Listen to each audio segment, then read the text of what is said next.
Kathleen St. James, Detroit Free Press. Hey, Jeff. With Tyler's decision not to get vaccinated, how will you handle that, I guess, especially looking ahead to your host road games in Montreal and back-to-back? Well, I'd start first by saying, Tyler's a guy that I love as a person, love as a player. I'm a big fan of Tyler. I think he's a great teammate, and certainly Tyler, the NHL allowed our players to make decision on this, and that's the decision Tyler's made, and we respect it. Obviously, we'd love to have everybody vaccinated because then you don't lose anybody at any point. But I certainly respect the decision, and how will I handle it? Other guys will get opportunity when he cannot play, and that's just the reality of it. So there's not a whole lot more to the story than that. That's really the gist of it. Is it going to be a tough one to fill, though, that hole? I mean, you talked about it yourself. He brings something kind of unique on your team. I mean, the grit brings the style in place. I'm a big fan of Tyler as a player, as I said earlier, and certainly, he brings a lot to the table. I think he's a big piece of our puzzle. I have for a long time thought that. So certainly for those games, we'll be missing a piece of the puzzle. Now, as I've talked about lots, that brings opportunity for other guys, and other guys will have to step up in that role. Just how did Tyler and Dylan look out there today? And is that, they've played so well together in the past, is that combo you foresee starting the season with?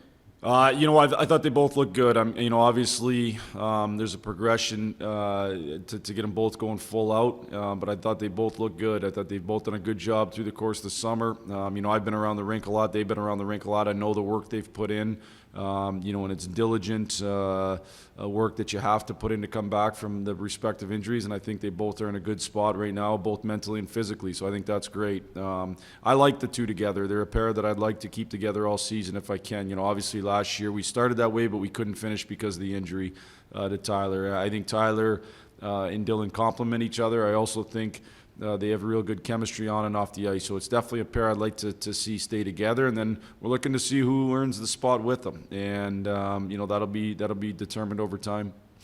One more thing, Jakob Ron, any update there?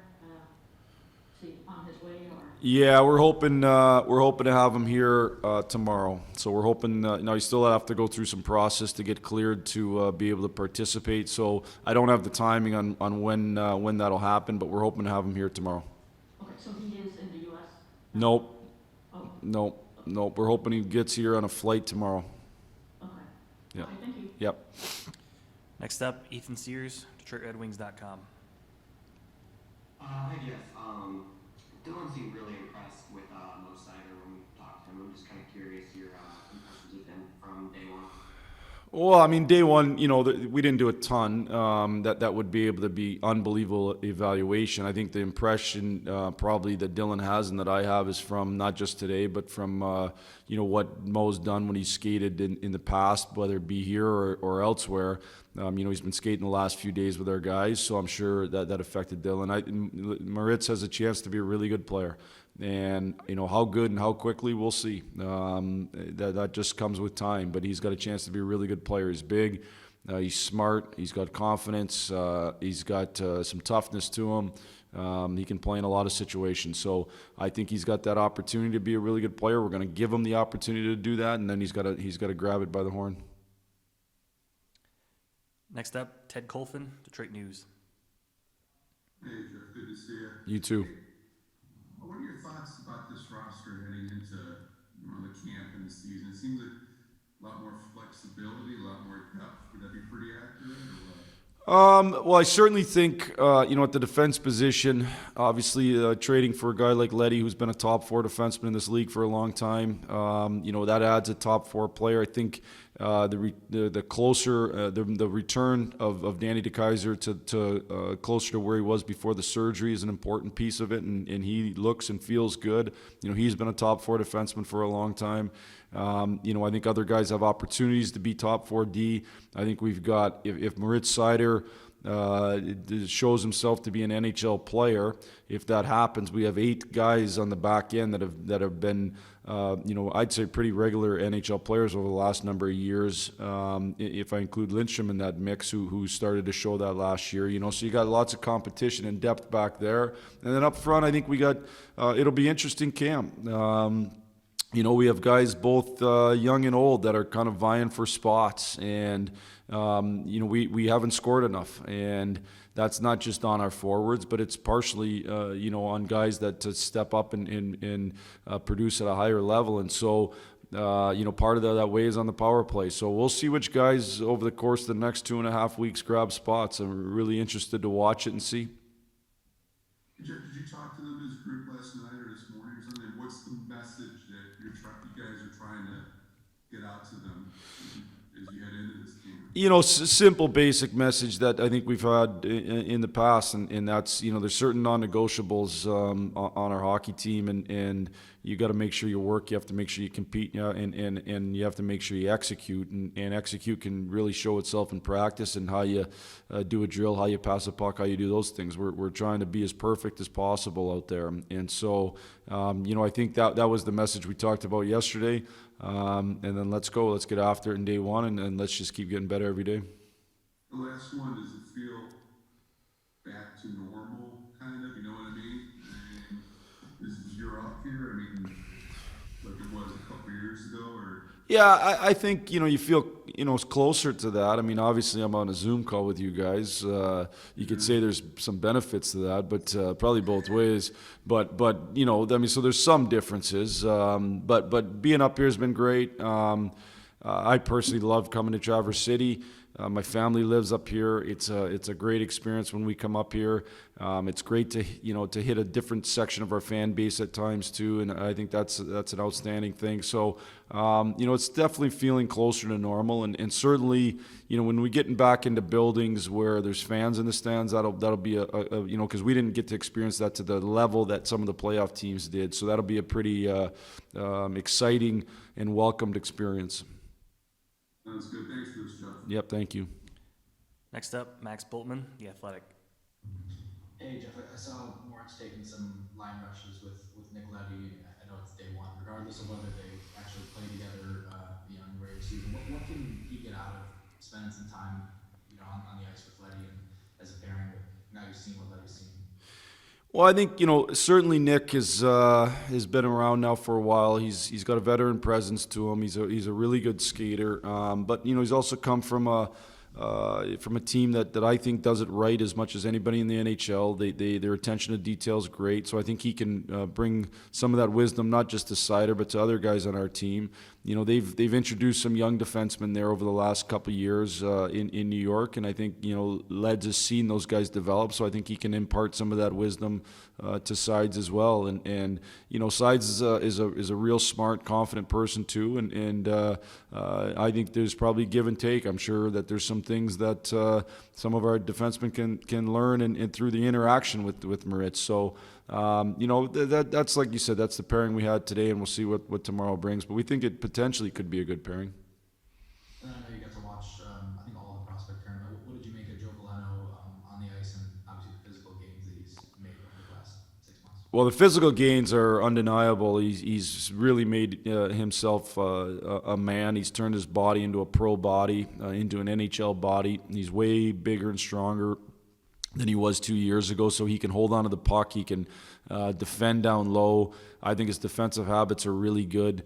I was really impressed with him in the St. Louis game when that game got pretty rough. I thought he hung in there great, both him and Raymond. I thought for two young players, they hung in there great. They took hits to make plays. They knew they were going to get hit. It was just the way the game was going. He kept his composure. He showed leadership, so I thought he did a real good job in that game. And just your kind of first impressions, seeing, I know you probably watched him over the years, but seeing him up close, Lucas.